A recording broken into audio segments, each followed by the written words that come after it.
Hello everyone and welcome back to the channel. So we haven't done a video for a couple of weeks because we've been busy and it's rugby season. So for those who know, our daughter plays for our local club and we get games on Sundays where she's away or either at home. So we haven't really had much time to do anything the last couple of weeks. Plus we've had a couple of gardening shows that we've done. So last weekend we were at Beamish Museum and we went to the Northeast Giant Vegetable Show on Sunday. That's run by Dean at Dean's Lost the Plot. Great to see him, great to catch up. And obviously we spent that weekend as well with Jimmy from Plot 41B. So last weekend it was just a no-go for down here, nothing. We've harvested quite a lot of tomatoes recently, beans and some potatoes.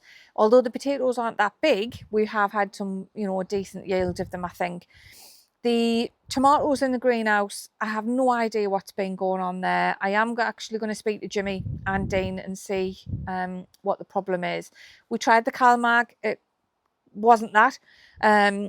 They've all wilted away. I'll show you the footage that I've got from there a couple of weeks back, but they're just dying. They're just all shriveling up and dying. It's just such a shame. They were grown from seed. They're all the same variety, San Marzanos. The ones that we've got outside though, the San Marzanos outside that I grew from seed, they've done really well. So I don't know what the problem's been. I don't even want to list what the problems could be, but it's just one of them things. They're all going to come out and I'm just going to get rid of them all because they're just a waste. I've also got, I've been sent this. I'm going to give this a try later on. We have got some potatoes outside that I'm going to try it on. So I'll do a little harvest of the beans that we've got going.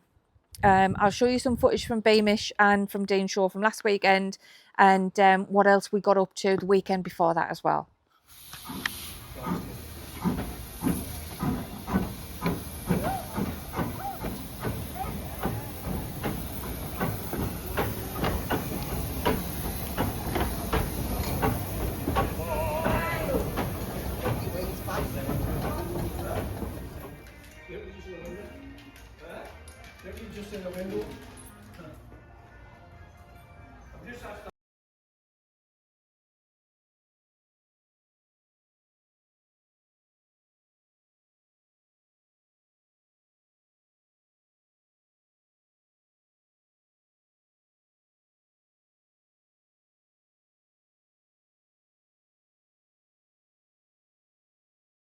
What is on Taylor? What is it? Are you doing that? What is it? I think that's what I'm going to do. Well, I've still got me clothes. Before the days, like the onions, I was it's mine or broke up. So some good size ones like wait or something, which was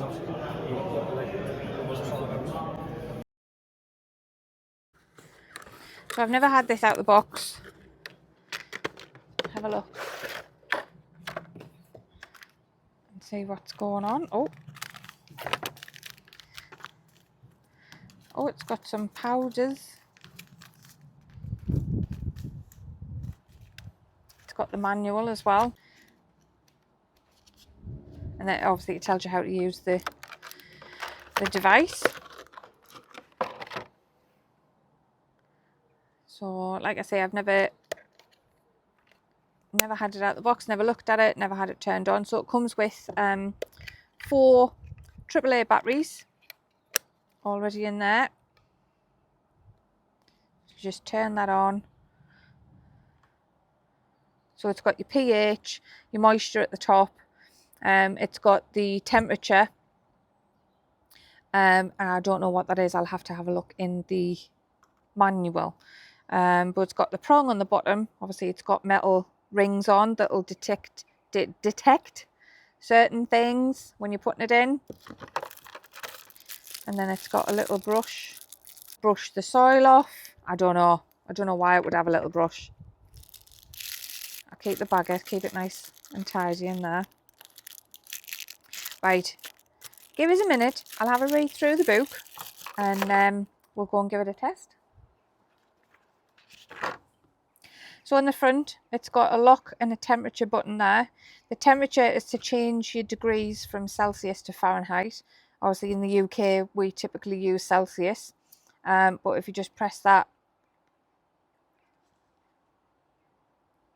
hold on.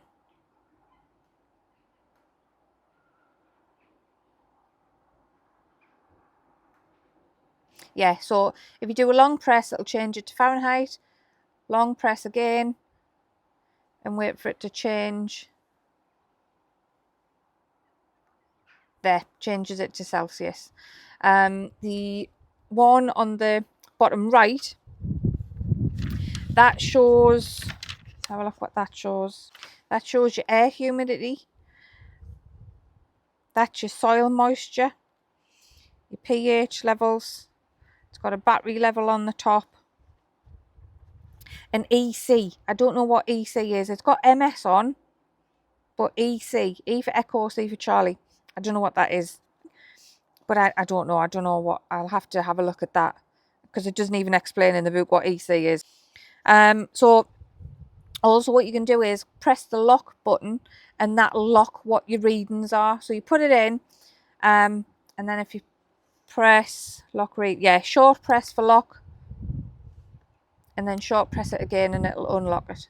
But I'll have to give it a go to see if I've locked it or unlocked it now because I don't know what it is. So you've got to rinse and dry it after every use. That's your probe on the bottom. An ideal depth for putting the probe in is about 7 to 15 centimetres. Obviously, you can go all the way up to here if you needed to, but the probes are on the bottom. Depends on what you're testing for, really. Because I know different crops will have different pHs and as such. But once you've done that, you can, after time, just wipe it clean with a cloth at all. But over time, its sensitivity will fade. So it's probably best to clean it with a little bit of alcohol for about 10 minutes, just soak it. And then that's what the brush is for. Brush that away and then dry it with a clean cloth. And then that'll help keep its sensitivity for your next use.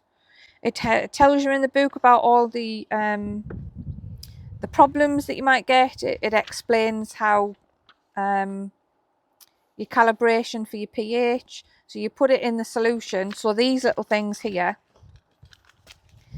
I need to read up a little bit more, but these are where you put them in water. In fact, does it tell you on the back? Yeah, so it tells you on the back what to do with these and it tells you what it should read.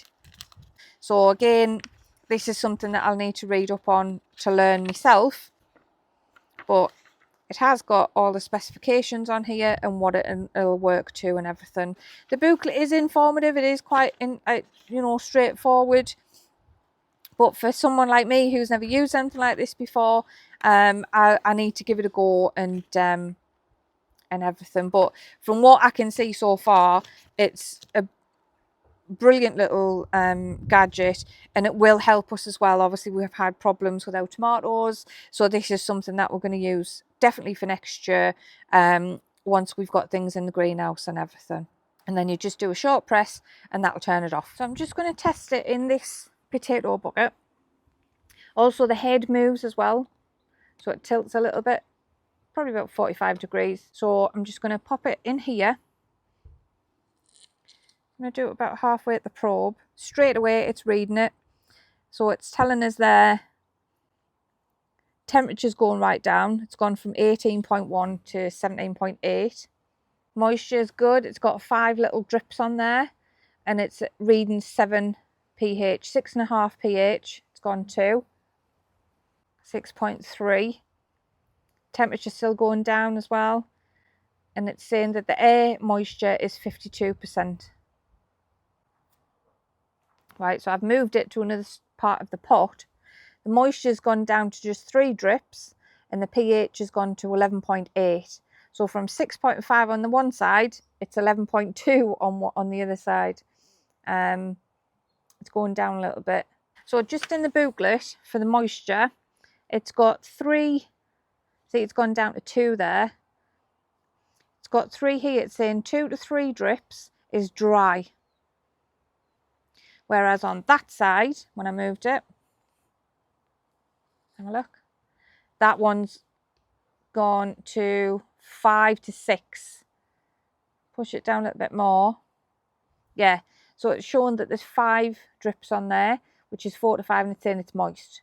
So 6 wet at a push.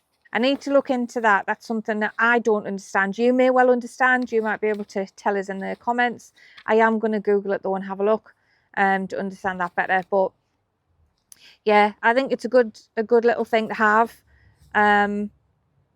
especially for the likes of checking the moisture in your soil. We've had problems this year, like I say, with potatoes. The soil's been very dry when we've been harvesting them, so this is going to really serve us well, I think, next year. And for these potatoes that we've got, we'll keep it down here handy, and Eric can use it as and when to see if the tatties need watering. So that's my little review on the 6-in-1 soil tester. Still got a lot to learn with it, but I think, like I say, it's definitely going to work for us for next year. There's a link in the description if anybody wants to go and purchase one or have a look at them. And yeah, if you do get one, let us know, and we can maybe compare some results on potatoes that next year. So here's the tomatoes, all shriveled, all dying, just absolute rubbish, absolutely gutted. Yes, the soil looks dry because we gave up last week. We were busy last week, so we haven't been down and done anything, but we were watering them regular. They had Calmag in because I was recommended that because they had blossom end rot. Is this blossom end rot? Is that what happened to them? It's just absolutely killed them, or is it something else? Please let us know in the comments, and I won't do it again. Thanks very much. But yeah, all these are going to get pulled out. We're just going to bin them all. And then outside, got some beetroot growing down there. It's just little. And then these beans are the ones that I got off my friend. I need to harvest some of them as well because they're really doing well. I gave her a massive bag the other week when I came down and got some. And then over here, I'm absolutely buzzing with these French beans. I got loads and I thought, oh, I'll probably not get any more off there. Yeah, look at all these. Yeah. Some gorgeous ones on there. And then that one at the back. Loads in there, yeah. So I'm going to harvest those. And hopefully they'll still produce and give us some in the next few weeks. This is a strawberry plant we've got in this tub. It's got loads of runners. So I need to put some of these in some pots, I think. So we've got more for next year. Our potatoes, I can't remember the variety of these. I think these are just the big ones.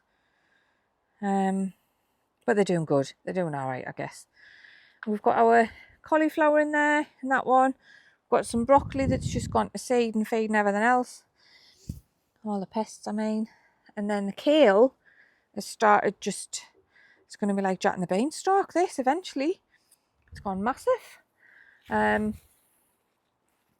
Probably still covered in white fly, but it's still glorious. So I'm going to take some of that today because I might have some with some dinner later on. This is the elephant garlic. I'm going to leave these. I'm going to harvest the seeds off them when they're ready. And then hopefully we've got some to plant on for next year. The tomatoes on that, stunning. Again, I think they're just a plum variety. They are very, very sweet as well. We've had a go at them. We're just going to leave that. That's done great. And there's some more beetroot in here as well. No more frogs that I've seen, no, hopefully. But yeah, that beetroot, it needs thinning out a little bit. So I'll have a look at that before we go today. And then over here, we've got some more cauliflower. It's been eaten by the slugs. But we'll keep an eye on that. Still looking healthy though. And then in there, that's one of the pepper plants. It's never really give us anything, although it's still flowering. I don't think it's going to do anything though. We haven't had anything off it. And then that little tomato plant down there is looking okay. In here, this is another Marzano that we've got growing. That one seems all right. There's a bigger one around the other side that's starting to change colour.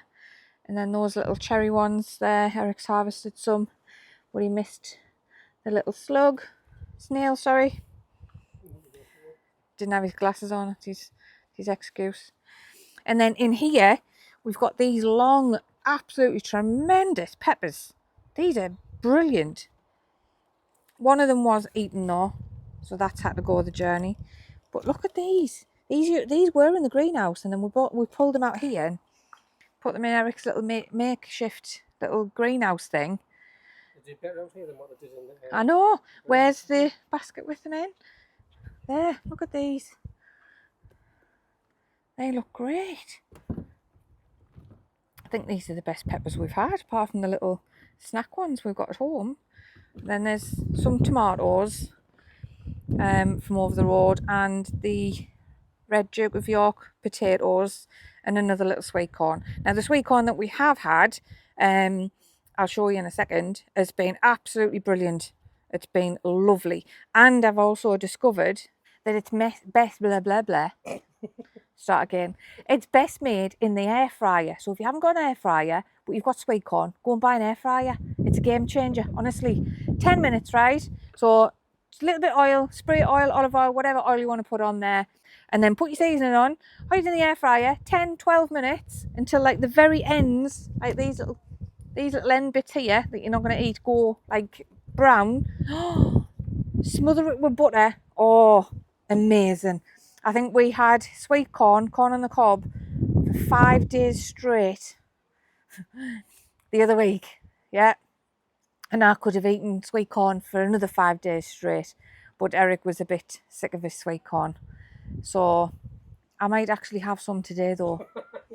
Because I'm looking at this and I just know how tasty it's been. And it's like, nom, nom, nom, nom, nom, nom, nom, nom. Lovely, lovely. Very nice. Right, we'll pop over this side and show you what's going on there. Are you coming? Okay. Come on then. Watch your head. So on this side, all the sweet corn's done for. I don't think we're going to get any more decent cobs off there now. But what an achievement it's been. Absolutely brilliant. Great. It was the variety early years. I want to say early year sweet corn. I can't remember, the label's in there somewhere. But just look at these teddy bear sunflowers. I cut one off and I had it in the house and it lasted about a week. And the comments I've had on these from a Facebook group have been brilliant. Absolutely amazing. And there's still some producing. Look at them. So the one that I had in the house, it was like this one here. So this is like, that's like the first one that came up. There was 4 of those. And they were very similar to that, although the middle had come right out as well. And I'm sure these are going to come out as well. But see that one there? That one's gone a bit funky in the middle. Never mind. There's another one. That was one of the first 4 as well as this one here.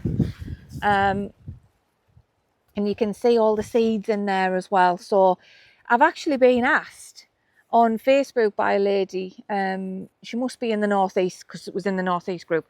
She's asked if I can send her some seeds. So I said, oh yes, that's no problem. So she's going to drop us a message and I'm going to send her some seeds.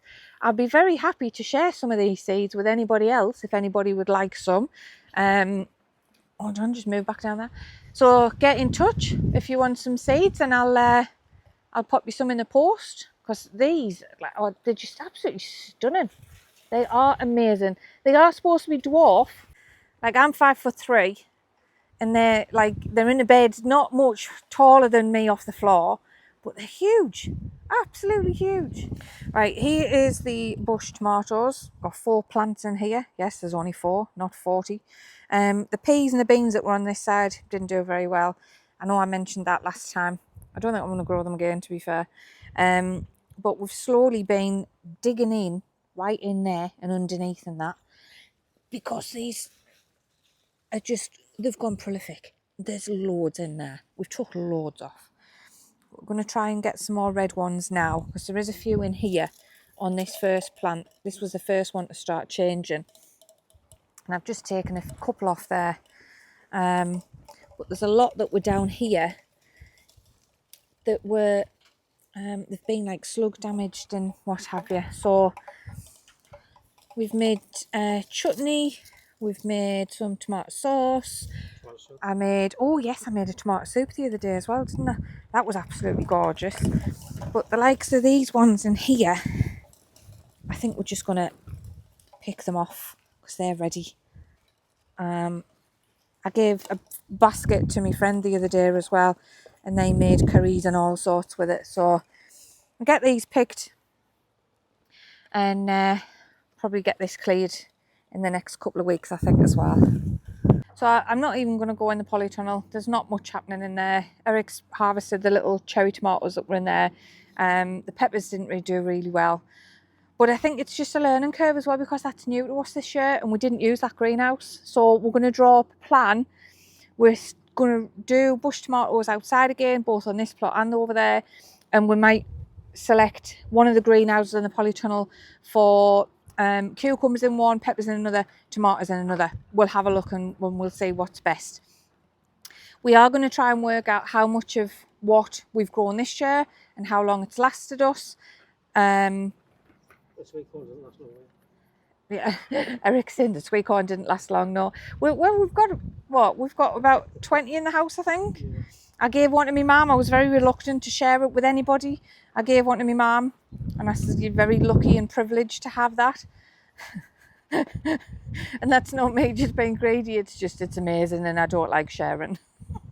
Eric was actually lucky that he got some. Yeah. So yeah, we're definitely going to come up with a plan to grow more sweet corn next year. I even said this big bed here, that one there, before we decided to put the greenhouse on, I was like, yeah, right, okay, we'll just grow sweet corn in that bed, just sweet corn. I'd have this full plot full of sweet corn. It would be like one of them corn mazes where we'd get lost, yeah. But you know, there's loads of plans we can do and everything. We just got to wait and see what happens and what's best. So that's it for this week. We're at rugby tomorrow with Sophie, so we won't be down tomorrow, but we'll be back next week, and hopefully we'll be able to show you some more potatoes and maybe some sauce that I've made this week. So we'll see you then. Have a good weekend. Take care. We'll see you in the next one. Bye.